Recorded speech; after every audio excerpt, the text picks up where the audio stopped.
Okay, so today we're going to talk about AI and the future of medicine. What physicians can be and do keeps getting better and better. And we're kind of proud in this course of providing a vision of the future that one can aim toward, that's stable and robust, and it won't just crumble if you ask the wrong question. So, yeah, that's kind of, this is consistent with that. So one way to look at the future has to do with IQ, and right now with GPT, with Chat GPT using GPT-4, the effective IQ is about 155. And so that's already smarter than most people that we know. Einstein was 160. And GPT-5 is coming. And so then we will truly be in uncharted territory of a machine that's smarter than Einstein. And clearly IQ doesn't explain everything. There are lots of really phenomenal minds that we are really looking to be like that person, like Richard Feynman. And the only IQ test he ever took, his IQ was measured at 125. So obviously, IQ can't be everything, because he was a pretty awesome individual. And he said, and what he left on the blackboard when he died was this statement: "What I cannot create, I do not understand." And I think that's quite important now, because if you think of various medical specialties, like in radiology already, you can produce x-rays that have had no input from any human patient but look as good as a regular human patient's x-rays. And eventually that will be true of, pathology. So we'll have deep fake histology, similar to the deep fake radiology we have now, and in every other area of medicine that is also coming, where we can enter data into a computer and get out the kind of input that now only comes from human patients. And when we reach that point, we will really understand that area of medicine much better. Because at the point where we can't recreate the clinical data, where we can't make a deep fake histology representation, really means there's something about histology we don't have insight into. And we will gain that insight when we are able to recreate things that currently only come from patients. One of the things I wanted to talk about today, you may be interested in my life and what I've done over the past 51 years of my career, but it's important to understand a lot of people helped with that, and you can identify these people, and without them it's hard to know whether I could have done the things that I've done. So I kind of feel like this quote from Seymour, an introduction from J.D. Salinger, I'm kind of paranoid in reverse. I suspect people of plotting to make me happy. And I'm now going to introduce you to some of these people who sort of enabled me as a functioning physician and so on. When I came here as chair of pathology in 1987, Larry Jewell was really my right-hand man, right-hand person. And you'd probably think then that he spent most of the time doing like anatomical pathology and helping me with what I was doing.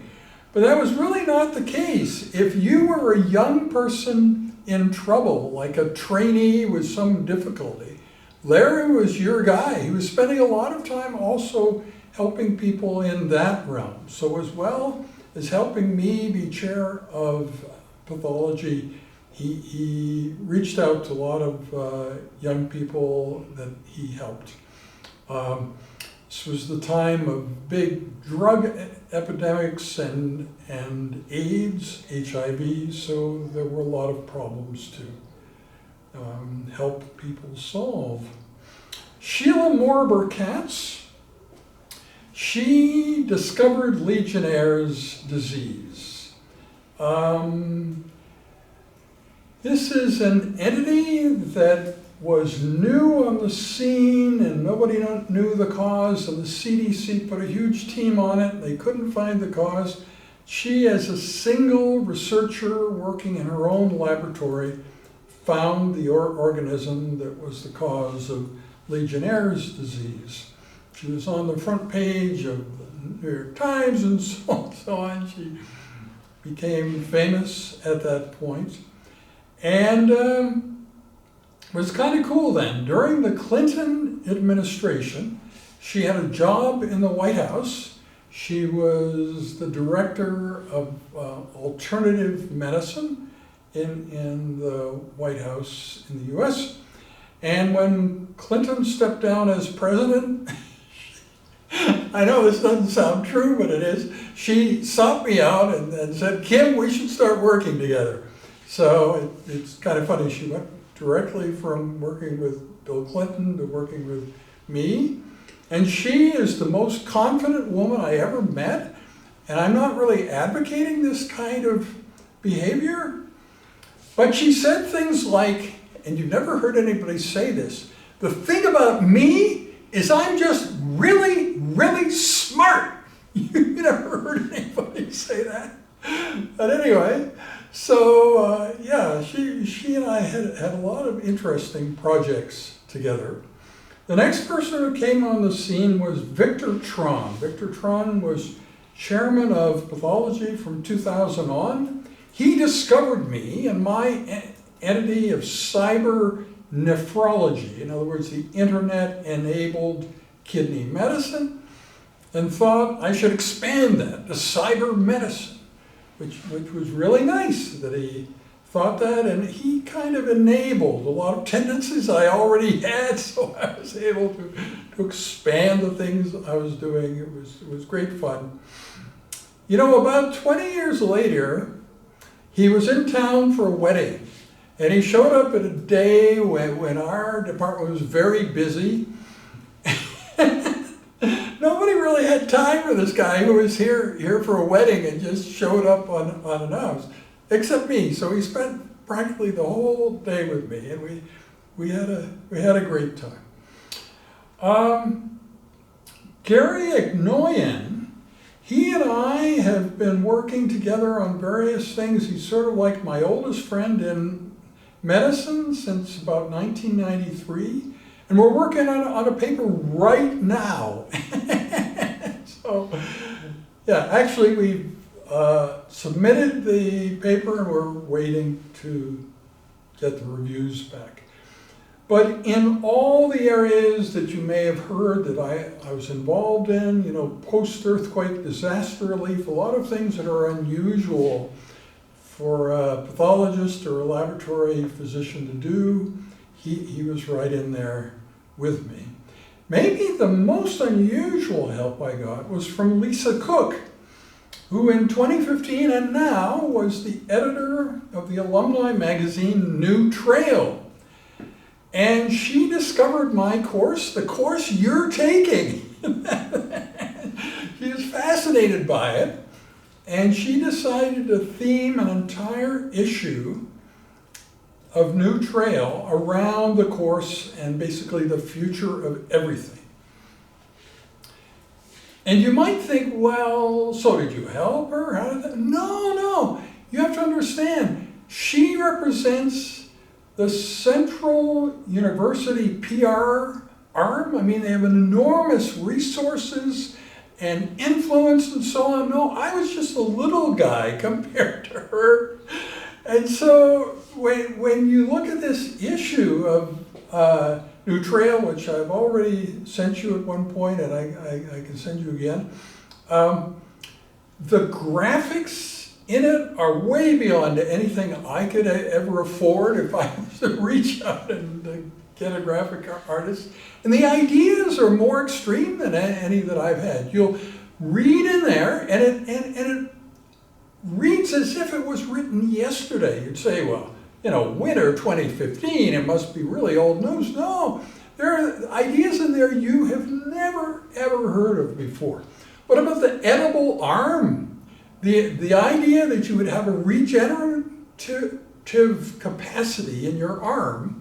So if you were like hungry sometime, you could eat your arm and it would regrow. Yeah, that's not a Kim Solez idea. That's a Lisa Cook idea. Similarly, a lot of details of humans as pets.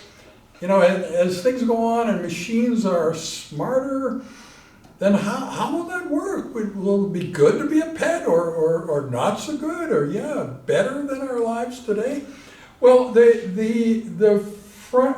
graphic on the front of that issue shows you both free-range humans and humans as pets on a leash, and the humans as pets on a leash look as happy as the free-range humans. So I don't know how it's going to work or if that will actually happen. But so then think about politics here at the university. What do you think happened with this winter 2015 issue? Well, the first thing that happened, it won a major award, and that award had never been won by New Trail before and never since. So they became the magazine of the year for Alberta as a consequence of this winter 2015 issue. And you might say, well, gee, they must do a lot to publicize that now. No, I don't think so. I think if you think about conservative forces in this province, some high official, could have been the president or somebody else, later on decided this was kind of embarrassing. It was too extreme. How did the university end up doing this whole issue about the future, and so on. So what happened is they reorganized the website for New Trail, and you could go in there and get every issue of New Trail up until winter 2015, but you couldn't get winter 2015 or anyone. So I said, Lisa, what's going on? And she said, well, I can't really explain to you in detail, but here's the deal. I'm going to send you a full PDF of that issue. You can distribute it to as many people as you want. That's fine. It's just I am not able to provide it from the website. I said, that's fine. I understand. So I think it's kind of cool for me to be able to provide you something that's, a little bit beyond what you might ordinarily see. And it's kind of my ideas amplified. It isn't really just my ideas, but taking the ideas from this course and then with a big, robust budget and all sorts of graphics and planning meetings and so on, to have a whole themed issue of New Trail just around the ideas that we talk about in this course. Then you may wonder about my persona. What do people think? Who is Kim Solez? Well, this graphic played a very important role in answering that question. And it was produced by a young woman working with me, a physician in internal medicine from the University of Montreal, who did, for my 75th birthday, this graphic of me and my robotic dog Einstein. If you're a fan of my Instagram channel, then you know that the naming of Einstein was a project for the channel. We had sort of a contest for people to come up with the name. They came up with the name Einstein. So that's Einstein and me. But what are those colored swatches? And so I think what you can say is that's ineffable content. Ineffable content. Things that can't be put in words. And in modern society, that's more and more important. You know, it's important with your relationship with your significant other and your family members and stuff there. There's a lot of stuff that goes on. It's not really a word for or a formula for, but it's still important. And you would think, well, if there are no words or formulas for it, then it must be machines have no insight into those things. But that's not true. I think they're becoming able to understand things that there are no words or formulas for, just like we kind of do. If you think about like sports or like catching a ball in the outfield in baseball, you're not like calculating formulas in your head as you put your hands up to catch the ball.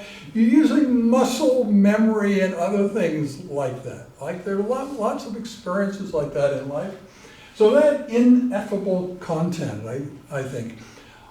I'm not sure, this was my idea, not hers, but I think that's what the colored swatches are there between Einstein and me. Yeah, so in the last year and a half, I've applied for 2 grants. I didn't get either one of them, but it was a very valuable experience. Gathering this team together of 28 people from all over the world, including young people. And it is a very robust, diverse team of people of color. We have indigenous people. We got everything, you know, and great young people too. And I'm very proud to have done that. And so you might say, okay, Kim, so like the ideas that you're presenting to us in the course, and when you get a new idea, it comes from these 28 people. No, that isn't the case.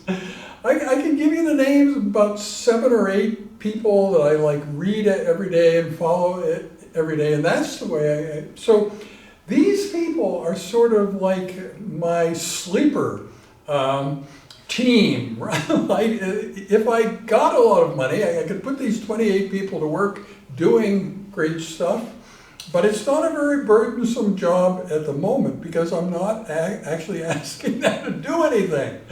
Yeah, so that's the cool. Here is the young person part of it, or some of the young person part. And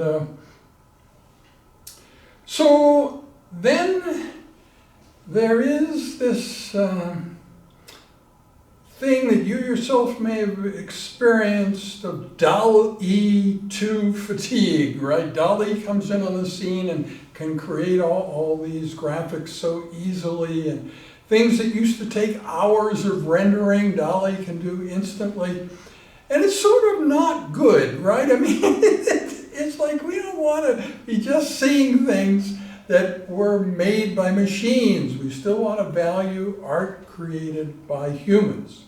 So Ishita Mogi is still producing art for me. Here's some of the art that she has done about like the timeline of my career, the Banff classification, kidney pathology, the things that I do. And I think that's important. So you'll notice that also in the course. When I pick a graphic, I'm always careful to make sure that it's not from generative AI. Even though some people may think it would be better if it were, that the quality would be higher. But I think there's still something about human-generated art, and that's what I'm using. And that became the case around December 22nd, 2022. Up until that point, you'll find I was probably the heaviest user of DALL-E 2 on Earth. I was spending most of my time, but then it became apparent to me that I wasn't really getting anywhere with that. Yeah. So, you know, in this course, throughout its entire history, we've been talking about the technological singularity, that point in time when we are facing the fact that machines are smarter than we are, machines take over the future agenda of the world, can only figure out what's going on by working with them or collaborating with them in some way. So we used to say it was 2045, then we said, well, maybe it'll be 2035, but maybe it's now, it sort of depends on how you look at things. I mean, everybody listening to me now can probably think of current examples where you've encountered a machine that seems to know more than you do and more than everybody you know. So yeah, that's quite exciting in its own way. In January 2023, I had this idea that were going to be all these exciting changes in the first 60 days of 2023, and I was right, but they have continued. It's not like it's just this spurt. No, it's really true in the whole year that there have been remarkable advances. And this idea of reverse engineering histology or pathology images, there's something analogous to that in every area of medicine, in every area of human endeavor. And eventually, computers will be doing that. So the things you can think of now that computers can't do within a short period of time, they will be able to do. Yeah. So one of the things we need is something that tells us when we're interacting with something, is that something human or AI? Or is it AI assisted by a human or human assisted by an AI? So under the leadership of Nell Watson, who's really inspiring female tech figure, I've been working on a worldwide standard for that. These are some of the graphics. There will also be sounds. There will be some sort of unique sound that tells you either that it's a human, an AI, or an AI assisted by a human, or human assisted by an AI. And you may know that there was a recent White House conference about the future of AI where they talked about this sort of thing. So it's very topical. Also has to do with watermarking images, so you can tell from the watermark which are human and which are machine-oriented. So, one thing that may puzzle you, since I'm trained as a pathologist and do so much talking about artificial intelligence, where did that knowledge come from? Or how much knowledge do I really have? And so Rich Sutton, who is probably the highest ranked AI researcher in Edmonton. He and I are pretty good friends. We've done a lot of things together. And so he is the person that I probably learned the most about AI from. And he's validated a lot of the ideas that I had, like the idea that AI could lead to a utopian future. And here's one of the latest things that he talked about, the case for ambition in artificial intelligence research.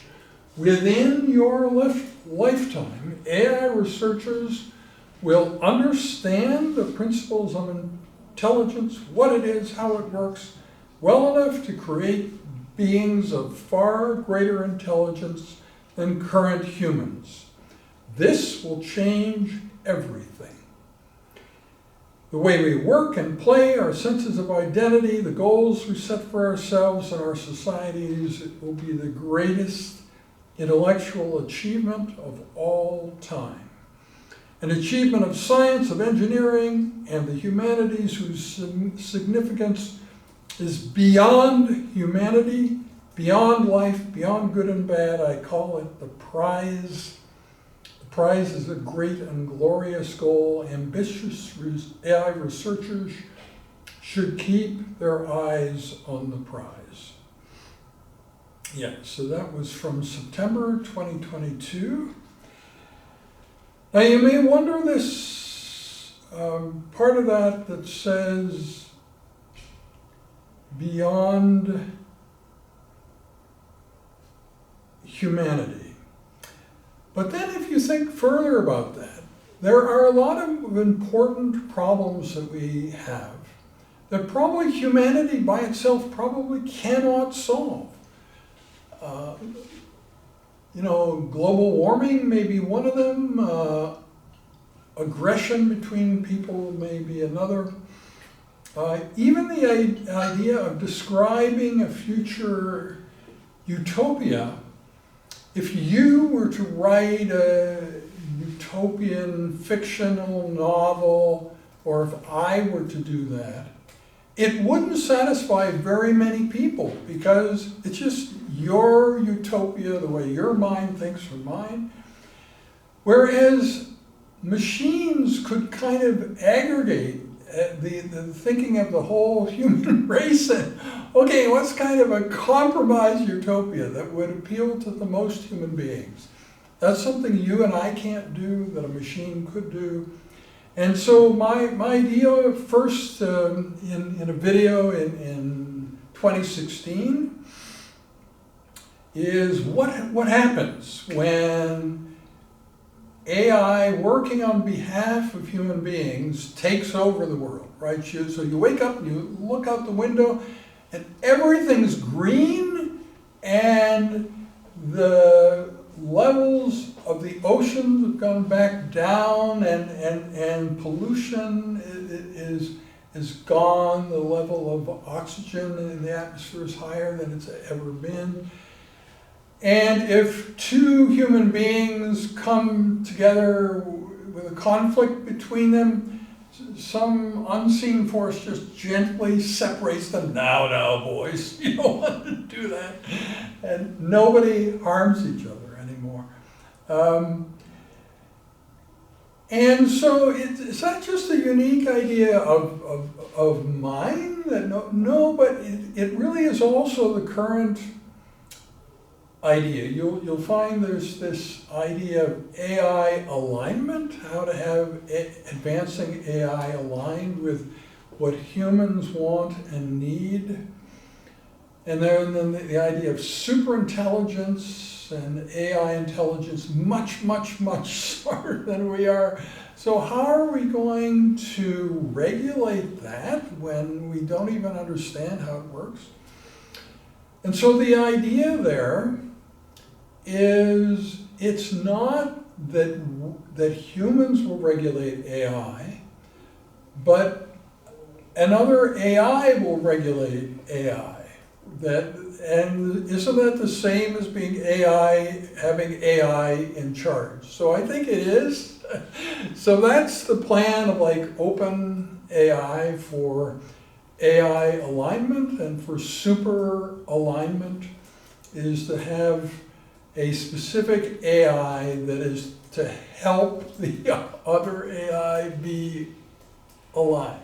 Because they can talk to each other in language that they will understand, whereas we probably won't understand. So my idea that the world with AI in charge could be much better than the present world with the humans in charge, I think is also supported by those plans for how to handle AI alignment. This, in a sense, is the end of what I had written for today, but then I have added something else. I think you might find it satisfying, because the more you talk to me, the more you get the idea that there's nothing that you can do that AI couldn't also do. And I've encountered something that I've just done that I think AI couldn't do. And then the other thing is, I don't know how much humor you feel there is in life in our surroundings, but probably don't want a humorless life. So anyway, so I became interested in humor in medicine. And you may say, well, that must be very complicated. And no, it turns out to be a well-defined data set. And I'm going to describe it to you now.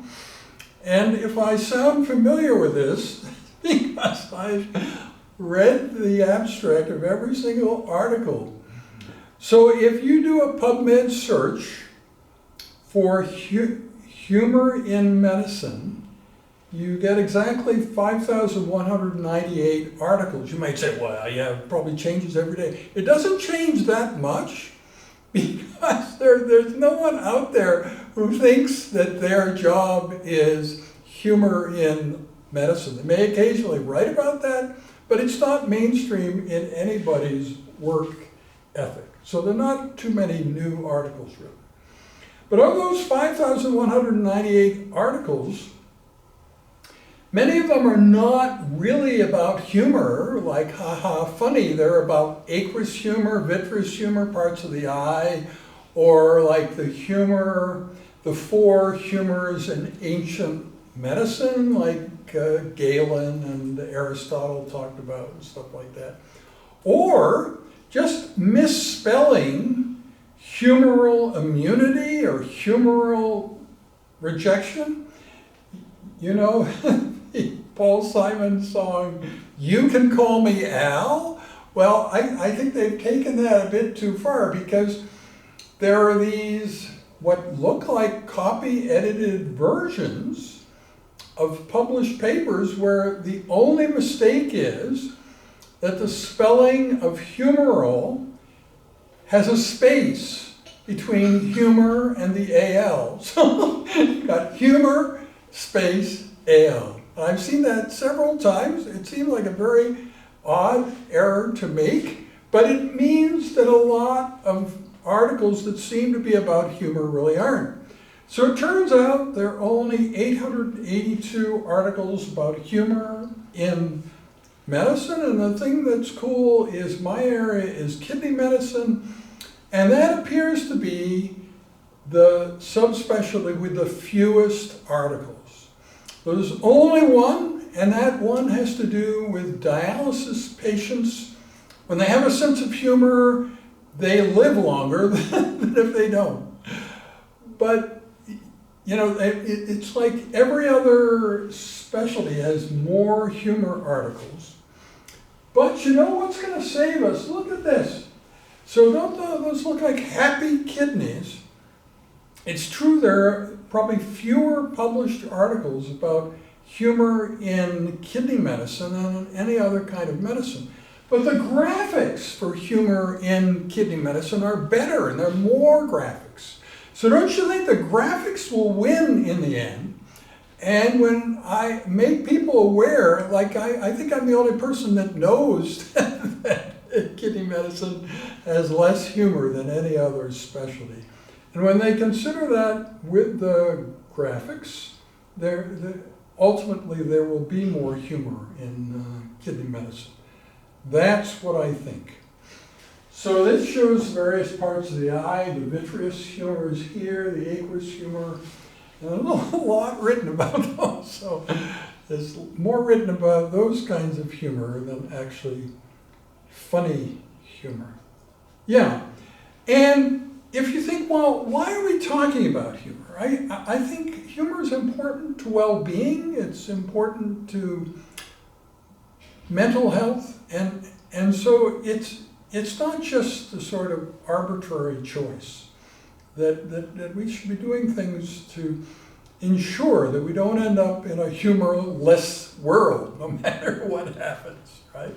Okay, so that's the end of my presentation to you today. My goodness, only 34 minutes. Do you have any questions? Oh, okay, all right.